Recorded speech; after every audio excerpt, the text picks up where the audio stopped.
वन्दे ब्रह्मपुराधिपं श्रीसहजानन्दं च मूलाक्षरम् श्रेयस्कारणसद्गुणैकनिलयम् श्रीप्रागजिह्वावत ब्रह्मोपासनधारकं गुरुहरिं यज्ञं तथा योगिनं प्रत्येवं प्रमुखं महन्तमनिशं श्रीजीस्वरूपं मुदा મહિમાનો મહિમા પ્રવચનમાળામાં આજે 16મી જૂન 2025 સોમવારના દિવસે તમામ સંતો હરિભક્તોને મારા સાષ્ટાંગ પ્રણામ. જય સ્વામિનારાયણ. હેપી વચનાવ્રત દ્વિશતાબ્દી મહોત્સવ. હેપી પ્રમુખ સ્વામી મહારાજ શતાબ્દી મહોત્સવ. છેલ્લા 16 દિવસથી આપણે ગઢડા અંત્યનું 25મું વચનાવ્રત શ્રીજીની પ્રસન્નતાનું ખરા ભક્તનું સાંભળી રહ્યા છીએ. મહારાજે કેટલી અદ્ભુત રીતે સાચા અને ખરેખરા હરિભક્તની વ્યાખ્યા બતાવી છે. શરીરમાં ગમે તેવો મોટો દીર્ઘરોગ આવી પડે,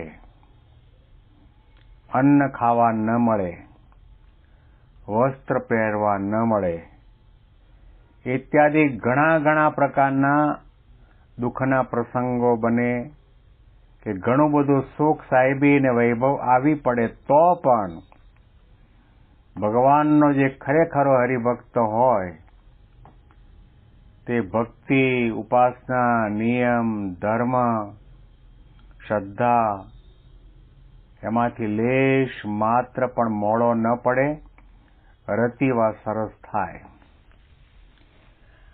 આને થોડો ઊંડાણપૂર્વક વિચાર કરીશું તો ખ્યાલ આવશે કે આ શબ્દોને આ વ્યાખ્યાની પાછળ મહારાજની ભાવના શું છે. મહારાજ એમ કહેવા માંગે છે કે જે 3 દેહ 3 અવસ્થા અને 3 ગુણોથી પર થઈ દેહભાવનો ત્યાગ કરી પોતાના આત્માને બ્રહ્મરૂપ માની, ગુણાતીત માની પરબ્રહ્મ પુરુષોત્તમ નારાયણની સ્વામી સેવક ભાવે અનન્ય ભાવે ભક્તિ ઉપાસના કરે એનું નામ ખરો હરિભક્ત કહેવાય. અને એવો હરિભક્ત હોય એને જ ભગવાન પુરુષોત્તમ નારાયણની ભક્તિ કરવાનો અધિકાર છે. લોયાના વચનામૃતમાં પણ મહારાજે આ શબ્દો વાપર્યા છે. શાસ્ત્ર માત્રનો સાર એટલો કે ભક્ત થવું એટલે દેહભાવનો ત્યાગ કરવો, ભક્ત થવું એટલે ગુણના ભાવોનો ત્યાગ કરવો, ભક્ત થવું એટલે ઇન્દ્રિયો, અંતઃકરણ ને મનનું કહ્યું ન કરવું, ભક્ત થવું એટલે ભગવાન પુરુષોત્તમ નારાયણનો સ્વરૂપરી નિશ્ચય, ભક્ત થવું એટલે ભગવાનને જાગ્રત, સ્વપ્ન, સુષુપ્તિ 3 અવસ્થામાં દરેક પડે કરતા હરતા માનવા. ભક્ત થવું એટલે ભગવાનને અંતર્યામી સમજવા, સર્વજ્ઞ સમજવા, દિવ્ય સાકાર મૂર્તિ સમજવા, અલૌકિક સમજવા. અને ભક્ત થવું એટલે ભગવાન ગુણાતીત સંત દ્વારા મને પ્રગટ અને પ્રત્યક્ષ મળ્યા છે એમાં પ્રતીતિ લાવવી, એમાં દિવ્ય ભાવની દ્રઢતા કરવી, એમાં અખંડ નિર્દોષ ભાવ રાખવો, એ ભક્તપણું છે. અને એટલા માટે તો મહારાજે વરતાલના વચનામૃતમાં કહ્યું કે જ્યારે આ જીવાત્માને ભરતખંડની અંદર મનુષ્યનો દેહ મળે ત્યારે ભગવાન કે ભગવાનના સાધુ આ પૃથ્વી ઉપર જરૂર વિચરતા હોય છે અને જેને એની ઓળખાણ થાય એ ભગવાનનો ભક્ત થાય છે. ભક્ત આને કયો છે? ભગવાનને ઓળખે, પ્રગટ ભગવાનમાં ભગવાનપણાની પ્રતીતિ લાવે, એને કરતા હરતા માને, સર્વોપરી માને, સદા સાકાર માને, દિવ્ય માને, નિર્દોષ માને, એ ભક્તપણું છે. અને દુઃખ આવે ત્યારે તો ભજન કરે, પણ સુખની અંદર, સાહેબીની અંદર, મોલમાળિયા મળે એની અંદર પણ ભગવાનને એક ક્ષણના માટે પણ ભૂલે નહીં. જીરે ત્રિભુવનની સંપત મળે, જીરે ત્રિભુવનની સંપત મળે, તોય ના તજે રે, તોય ના તજે રે, અર્ધ પળ હરિ ધ્યાન, બ્રહ્મરૂપ થઈ હરિને ભજે. એવા સંતને રે, એવા સંતને રે, કીચ કનક સમાન, દુર્લભ દર્શન સંતના. ભાગવતમાં લખાયેલા શ્લોકનું ભાષાંતર મુક્તાનંદ સ્વામી આ પદની પંક્તિમાં કર્યું. જીરે ત્રિભુવનની સંપત મળે, તોય ન તજે રે, અર્ધ પળ હરિ ધ્યાન. ત્રણે ત્રણ ભુવનની, સ્વર્ગ મૃત્યુ પાતાળનો રાજા બની જાય તો પણ એક ક્ષણના માટે પણ ભગવાનના ધ્યાનનો, ભગવાનના ભજનનો ત્યાગ ન કરે, નિયમને આદેશનું ઉલ્લંઘન ન કરે. બ્રહ્મરૂપ થઈ હરિને ભજે. ત્રણ દેહ, ત્રણ અવસ્થા અને ત્રણ ગુણોથી પર થઈ પોતાના આત્માને બ્રહ્મરૂપ માની ભગવાન પુરુષોત્તમ નારાયણની ભગવાન માનીને ભક્તિ ઉપાસના કરે અને કીચ અને કનક, કાદવ અને સોનું, કચરો અને સોનું બંને સરખું લાગે, એમાં એનું મન ન જાય. આવો મહિમા સહિત ભગવાનપણાનો નિશ્ચય હોય અને ભગવાનને અતિશય વાલા કરી રાખ્યા હોય તો મહારાજે કહ્યું કે ભગવાનનો ખરેખરો હરિભક્ત છે. હવે આગળનો ભાગ આપણે અત્યારે વાંચીએ છીએ. પછી શ્રીજી મહારાજને રાજબાઈએ પ્રશ્ન પૂછાયો છે, હે મહારાજ, કયા ગુણે કરીને તમે રાજી થાઓ અને કયા દોષે કરીને કુરાજી થાઓ? મહારાજના સમયના બાઈ હરિભક્તો પણ કેટલા જ્ઞાની છે, કેટલી મુમુક્ષુતા ધરાવે છે,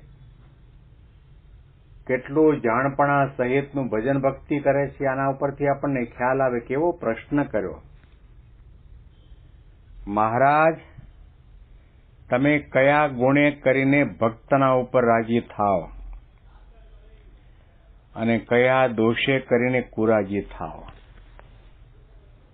આ પ્રશ્નની અંદર પણ પ્રગટ ભક્તિનો નિર્દેશ કરવામાં આવ્યો છે. ભગવાનનું ભજન આપણે કરીએ,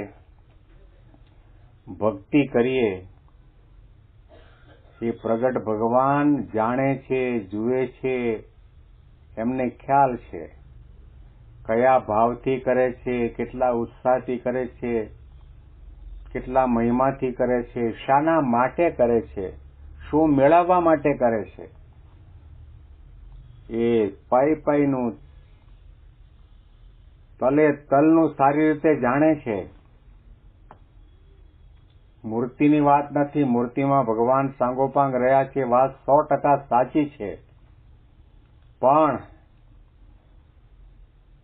તમે ભગવાનની મૂર્તિની આગળ ઉભા રહીને બીડી હળગાવો તો મૂર્તિ તમને નહીં કે રહેવા દો ભાઈ, અહીંયા મંદિરમાં બીડી ન પીવાય.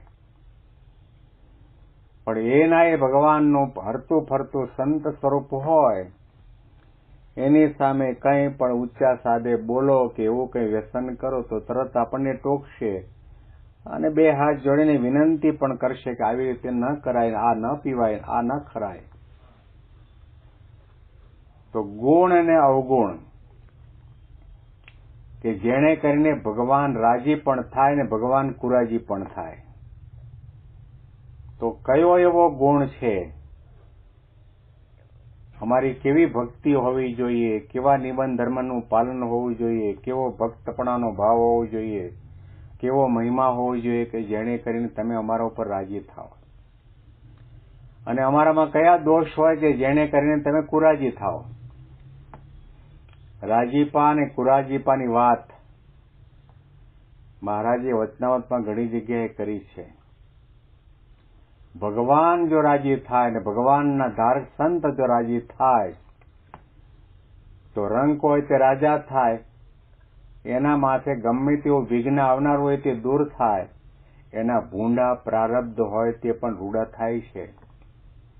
અને ભગવાન રાજી થાય ને સંતની સેવા કરો તો ભગવાન રાજી. મધ્યનું 7મું વચનામૃત શાસ્ત્રીજી મહારાજનું પ્રિય વચનામૃત. અને એ સંતની સેવા કરે કયા ભાવથી?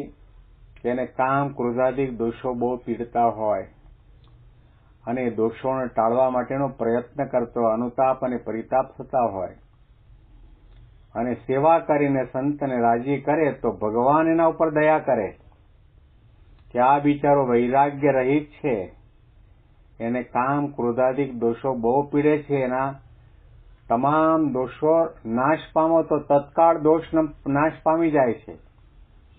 સંત સ્વામી ઘણી વખત વચનામૃતના નિરૂપણ ઉપર વાત કરતા કે સેવા કરો સંતની, રાજીપો કોનો થાય? ભગવાનનો રાજીપો થાય. અને ભગવાનને રાજી કરવાની ભાવના હોય તો પછી પગલું માંડતાની સાથે આપણને વિચાર થાય કે જે દિશામાં હું પગલું કદમ માંડ્યું છે એનાથી મહારાજ અને સ્વામી રાજી થશે, એનાથી મારા માતા પિતા, મારા ગુરુવર્યો, મારા સદગુરુ સંતો રાજી થશે. આ વિચાર તરત જ આવે. ખાતી વખતે, પીતી વખતે, જોતી વખતે, સાંભળતી વખતે, નિંદા કુથલી કરતી વખતે તરત આપણને વિચાર આવવો જોઈએ કે કેને કરીને ભગવાન અને સંત આપણા ઉપર રાજી થાય છે. અતિ અગત્યનો પ્રશ્ન મહારાજની આગળ મૂક્યો છે રાજબાઈએ. આના અનુસંધાનમાં વિશેષ વાતો આપણે આવતીકાલના પ્રવચનમાં આજ વચનામૃતના માધ્યમથી સાંભળીશું. તમામ સંતો હરિભક્તોને મારા સાષ્ટાંગ પ્રણામ. જય સ્વામિનારાયણ.